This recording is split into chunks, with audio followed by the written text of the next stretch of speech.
Good morning, Minecraft. In today's video, I'm going to give you a tour of my sugarcane farm. I have it over here behind the pillager farm.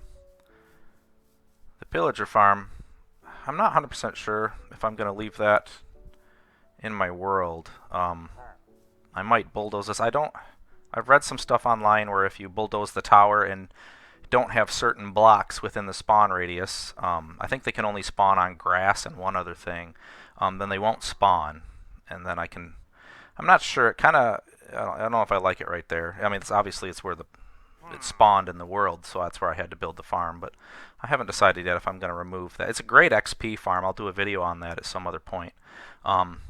When it's fully loaded, during a raid, and they spawn inside the farm in the raid. I'll show you how that works, but it's crazy. You can do like 30 levels in 30 seconds. It is an immense XP farm, but I have other ways of getting XP, so I don't know if I want to keep that. In this video, obviously, we're doing the sugarcane farm. So the sugarcane farm, it's a rectangular building. I have skylights. I know that sugarcane does not need light to grow. I just thought that it would look better. It doesn't make, to me, I feel like you need to have, if you're going to have crops indoors, they should have skylights so they can get access to the sun. I know it's not necessary, but I think it just for the aesthetic, it looks like cool. It's a fully automatic machine. It is on automatic right now, so it will harvest the sugar cane. It'll go into a collection system and be stored in silos. And that automatic can be turned on and off, and then you can do a manual harvest if you want. If you turn the manual harvest on and leave it on, then that essentially shuts the machine down. And if I do auto harvest off, it just shuts down the section that detects the growth. Because this sugar cane here is the trigger that harvests the whole farm.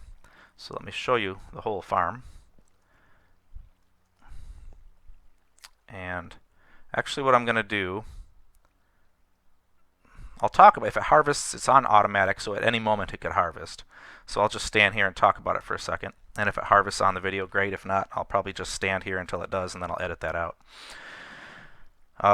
Each block, each section is 14 long and double-sided, obviously. So that's a total of 28 sugarcane automatically harvested via piston on each side. And for a total of was it 20? So 56 per block, and there are 4 rows, 3 columns, or I guess 4 columns, 3 rows. I don't know how you'd say that, but there's 12 total blocks of 56. So I want to say, what is that? 640 or 620? Let me see. I can do the math. Nope, I can't do that. I don't know how good my math is. Luckily, I got a calculator right here, so I can do it that way. 12 times 56, 672. Okay. 672 per harvest. And if you don't know sugarcane mechanics, they tick every 18 minutes on average. It will grow within that 18 minutes one section. So it takes a little over half an hour for the entire farm to be fully prepared to harvest. If it's on manual mode, then you just come in every half hour or so, or you could set up, instead of having this automated thing that detects that, you could just put a clock, a sort of you wouldn't want to do a daylight sensor because if you sleep through the night, you'll speed that up. But you can just do a clock here that would essentially time for 30 minutes, real world time, and then harvest the farm, and you'd get about 95% yield each time. So you'd get close to 650 each time. So that would be 1,300 an hour.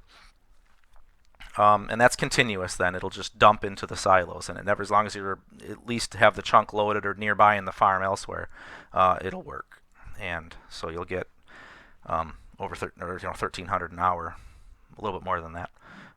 However, with this set up the way it is, and the reason that's dirt and these are all planted on grass is because, yes, once upon a time, the world, or at least the gaming public, believed that it grew slower on dirt than sand, and so the idea would be that this would take longer to grow than these, so these would be ready to harvest when that one is. But some far smarter people than I ended up looking into the code of Minecraft and determined that that is not the case. It once the game doesn't look at what the sugarcane is growing on to determine growth speed. It's purely based on ticks, and it takes an average up to, but not more than 18 minutes for each section of each piece, and it's randomly selected within a chunk.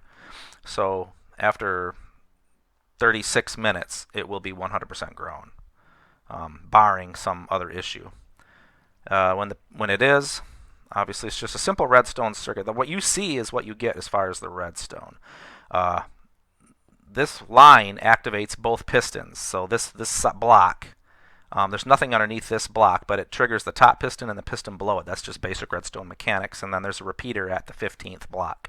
I could have gone, I think 16 before, and it would have, I don't know, 15 or 16 is how far you can go before the line degrades. But I just went to 14. I like even numbers, so that works out well here. The pistons are pretty violent when they eject the sugarcane. So this is why the redstone is a little bit clunky as far as just kind of being spread out like this. This is to ensure that essentially the redstone circuit triggers both sides at the exact same time, and it has to be exact. It can't even be off a tick or two. The reason for that is because it launches the sugarcane across, and it'll hit this side or land in especially the middle row, I guess. Will actually land on the sand down here, and when this side fires, it'll go right over the top of it because it doesn't break the bottom row. So the sugarcane, you don't have to replant the sugarcane, obviously. But then the sugarcane ends up laying in the sand from this side or this side, vice versa, and it never gets down into the water troughs. So to prevent that from happening, both sides have to fire exactly simultaneously. The sugarcanes, and then this is actually a TFlipFlop circuit that's built into it with two. I'll go over that in a second once this harvest triggers. But what that does is it causes about 1 second to maybe not even a second, maybe 3/4 of a second pause before the pistons retract, and that ensures that all the sugarcane impacts the pistons and gets trapped between them and then falls straight down or starts to fall down before the pistons retract, which eliminates 99% of the sugarcane getting trapped and just going straight in. There will be a few pieces. If I do the whole farm, there's a spider. Gosh, it's not really lit up in here. Got him. There's a little bit of light, and then really anywhere they could spawn, there should be. I guess there's a few spots on either side of these repeaters. I guess they could that's technically a valid spawn area, and it's dark enough. But well, yeah, I'll just let it go. I don't usually have too many problems with things spawning in here, and I'm usually not in here because it's fully automatic. But anyway, what I was saying is the sugarcane should impact the other piston because they extend at the same moment and fall straight down into the water trough. Since it's 672 in a perfect harvest, that's about 10 stacks, so I don't need to line the entire bottom with hoppers to absorb it all. 2 or 3 hoppers, where the water's lines all connect, 2 or 3 hoppers is more than enough to absorb 10 stacks of 64 sugarcane. So you don't need to waste tons of iron. This is extremely non-resource intensive, except for the pistons. That tends to take a lot of time. There's obviously iron in each one of the pistons, a piece of redstone, along with block and wood, or stone and wood, excuse me, to make the pistons. And there's a ton of pistons. There's 672 pistons. That's a lot of pistons. But that's it. The redstone is as simple as you see. If you connected this line right here and that line right here to a simple hand switch, then you could just toggle it on off and harvest the farm manually and not have to worry about an automated system. I like to leave it on because then it just continuously adds more sugarcane to my silos, and that means unlimited amounts of paper, unlimited amounts of books, sugar for obvious making potions and stuff. And I don't really need the enchanting aspect of it, making bookshelves and things like that. It's not a super huge issue, but it. No, you can't. You don't make any dye out of this. That's cactus, and I don't know if you can use this design for cactus. You'd have to plant a cactus every other one. I've never actually tried it. I should probably do that and post a video if it works. But it would be kind of, I guess, wasteful because you'd have pistons that you don't need. I don't know. I'll have to look into that. If this can be, I know cactus and sugarcane the growth mechanics are identical. And I don't think you need water. The water, if you're curious, well, here, hang on a second. What I'm going to do is let it harvest first, so I'm not looking at it when it harvests, and I'll just edit that section out of the video. So let me stand here for a few minutes.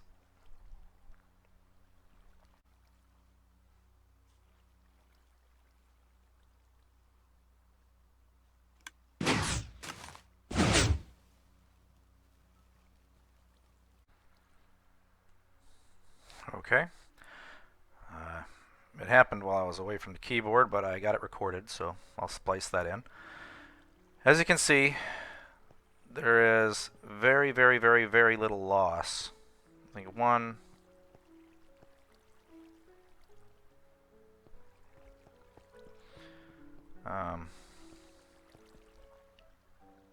2, almost nothing. 3, 4. There's a 2, 4. Looks like this one there. 5.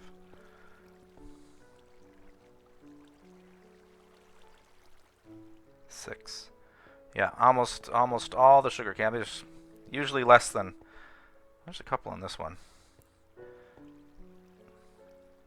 Adjusting the timing on the TFlipFlop helps, so I'll explain why I have to have that. And I guess I could have used pulse extenders, but this was more or less the solution I came up with to be compact. So this is a TFlipFlop. And the TFlipFlop is a dropper facing out the back and another dropper facing straight up.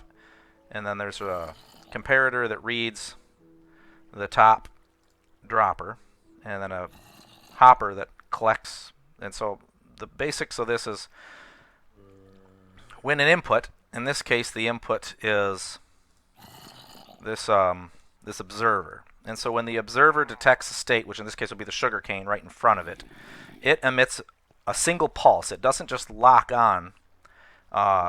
It doesn't just emit a continuous redstone circuit. It emits a pulse. What that pulse does is it powers both of these droppers. And these droppers basically pass the sugarcane, this thing, and I could have used any item, but I had to find something to put in here, and there just happened to be sugarcane laying around in this farm. Go figure. So this sugarcane is basically passed in between these hoppers, but this one is not facing down. This one faces, because both hoppers fire at the exact same moment. So the way it works in order to lock the signal on is this observer detects the sugarcane, emits a single pulse. This pulse passes, it activates both of these, and this sugarcane or whatever item's in there will come up to this dropper. That in turn will be detected by this comparator, which will emit a continuous redstone signal into this block. What that does then is it goes out both of these 2 repeaters and up into the 4 lines, permanently extending the pistons, and they'll just stay out. Then actually it's on this side. Then at the same moment it does that, the redstone circuit also comes over here and hits this repeater, but it's set to 4 ticks. So exactly 4 ticks after all the pistons are extended and the redstone circuit starts working, it's 4 ticks through this repeater. It'll then fire this piston, breaking these 2 sugarcanes. At that moment, this will update a second time, emitting a single 1-tick red pulse, a redstone pulse. So it's just an instant pulse. That will then take the sugarcane that's in this dropper, which will now be sitting up here, and it will eject it. It will ricochet off this block, drop through this hopper, down into this dropper. So it sits here, and this breaks the sugarcane. This will update a second time, and it takes about, like I said, about 3/4 of a second later, which will cause this dropper to fire that item that's in it. It'll basically either get sucked straight into this hopper or bounce off this and get sucked into this hopper. This will cause this comparator to then drop its signal, which it was holding, and that'll kill the circuit. That will then shut down or retract all the pistons. That is what holds the pistons for a fraction of a second. If this TFlipFlop was not here, and I just enhanced the pulse coming out of this observer with instead of having a dropper right here, I would put a repeater right here, and then what that would do is it would massively increase the pulse, make it more powerful, if you will, and that would fire all these pistons, but they would fire and retract so fast that a lot of the sugarcane would end up landing on the sand. The pistons have to stay extended for more than half a second and then after that they can retract. So this pulse extender, if it was longer than that, that would be perfectly fine. I mean, if you wanted to, if you for whatever reason we're having a problem with too much sugarcane still landing on the sand, all you would do is put a second repeater here and extend it out. Extend this line out, come in and put a second repeater and add a few more ticks to that repeater. So they're both set on 4 or whatever, and that would double the length of time. That would give you about a second and a half before the pistons would retract, and that's just to ensure that they're collapsed together. Actually, now since it's fired, I can show you. All right, so that's essentially what you want it to look like, and it needs to look like that for at least the better part of a second to ensure that all the sugarcane basically just blasts off and falls straight down into the water and doesn't land in this area. Now, a few will still, their trajectory will carry them just such that they hit the dirt, that they're the sand, and that's why there's 10 or so pieces of sugarcane that didn't get captured by the waters, because they just happened to, in that fraction of a second, shoot and hit this spot right here. And there's not much you can do about that.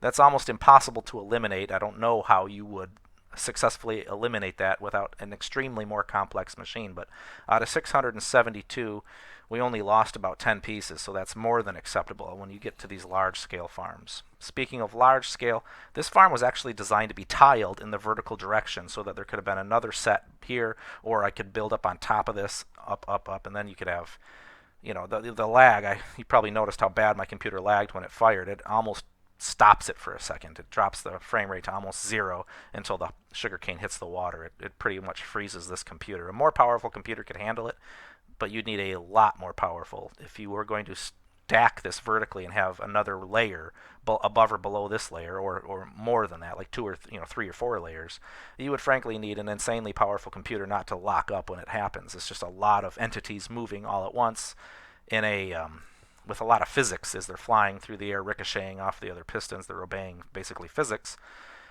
gravity, and impacting hitboxes on these other blocks. So you're talking about a lot of CPU power, not just GPU power. So you'd need a pretty stout computer if you wanted a bigger farm than this. It's doable. I mean, if a weaker computer, you just won't see it happen. It'll still happen, and all the sugarcane will still get sent into the water and get put into the sorter. You just won't actually see it happen because your computer will freeze. So it's not like you can't build a bigger farm. You just aren't going to be able to witness it working because the computer will lag too much when it happens. Or if you wanted to call this like a big lag machine, because it essentially is with all these pistons. But it happens very quickly. Alright, so the way this works, it just literally extends that. Extending this prevents the sugarcane from growing, so you can't update this observer. That's it. There's nothing else to that side. This side, it's raining. This side still functions completely regardless. Let me sleep through this thunderstorm.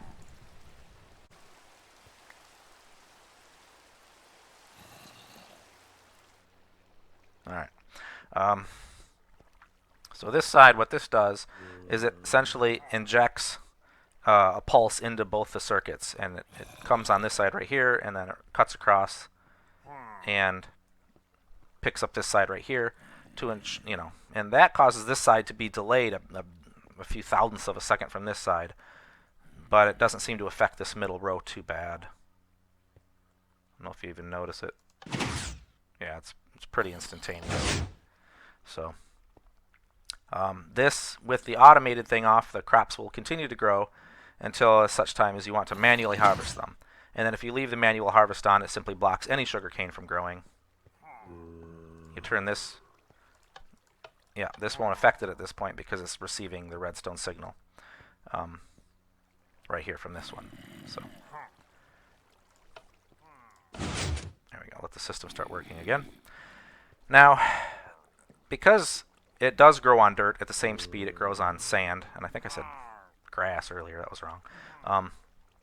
Because it grows on dirt at the same speed as sand, what'll happen is this will be an average. This will grow its third, it'll be 3 high when this farm is at an average. So that actually cuts your yield essentially in half. when it's in automatic the way it's set up right now. And if you wanted to be more efficient with this farm, instead of detecting growth from this sugarcane, you would just want to put a 30-minute timer in here that would just fire it every 30 minutes. That would give you way better yield. Because this thing can grow fast, it just happened, out of pure luck. It can be the chosen block in the chunk to grow first, and this can fire without any sugarcane in here. Although you can see there's a bunch growing already.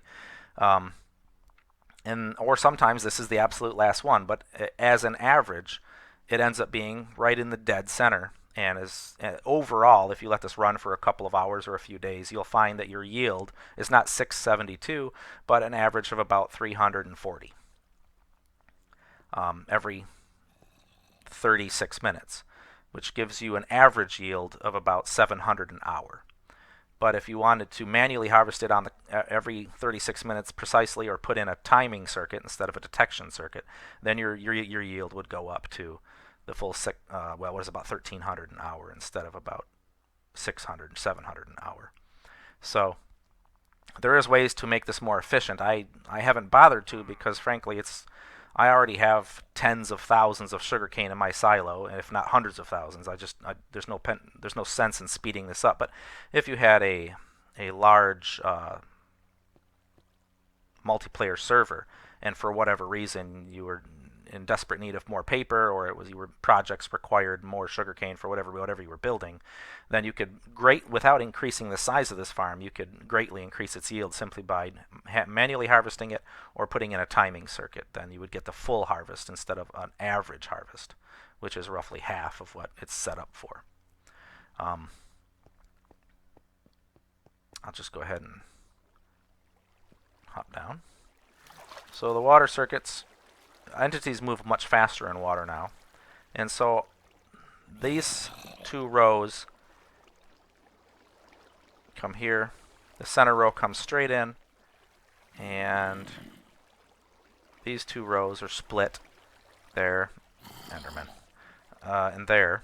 And what that does is it gives these hoppers some absorption, those hoppers some absorption, and then the ones coming in the center tend to run straight back. Ah! Scared the crap out of me. Heck out of here. How the heck did he even get in here? And then this is the hopper line. This is actually a conveyor belt that just runs back to the main sorting system underneath my fortress.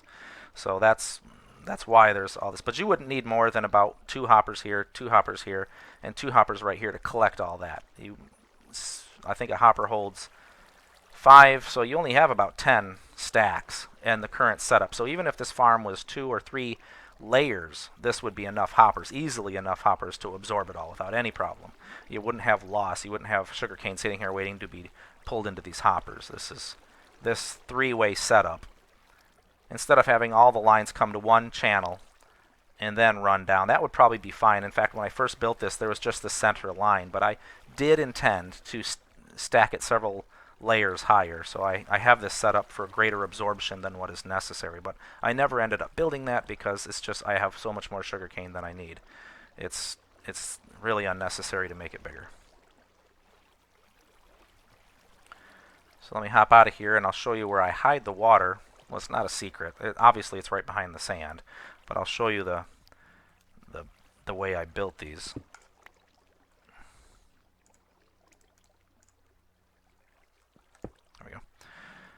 So it's right under here, and then there's the water channel on that side, the water channel on that side, and this opening, and then the redstone is right there. That's the redstone running on this, and you can actually see that with this texture pack it's kind of hard to notice, but these are the pistons. This is the bottom piston and the top piston's right there.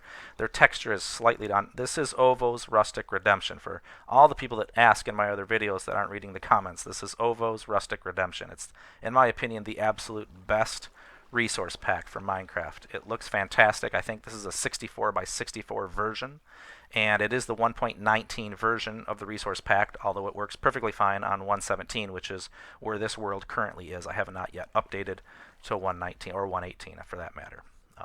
But because the pistons are made from cobblestone, they very closely resemble cobblestone in this resource pack, except that they're not as round. You can see that.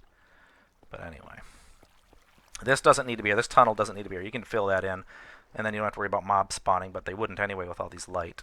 Except somehow mobs still randomly do get in here.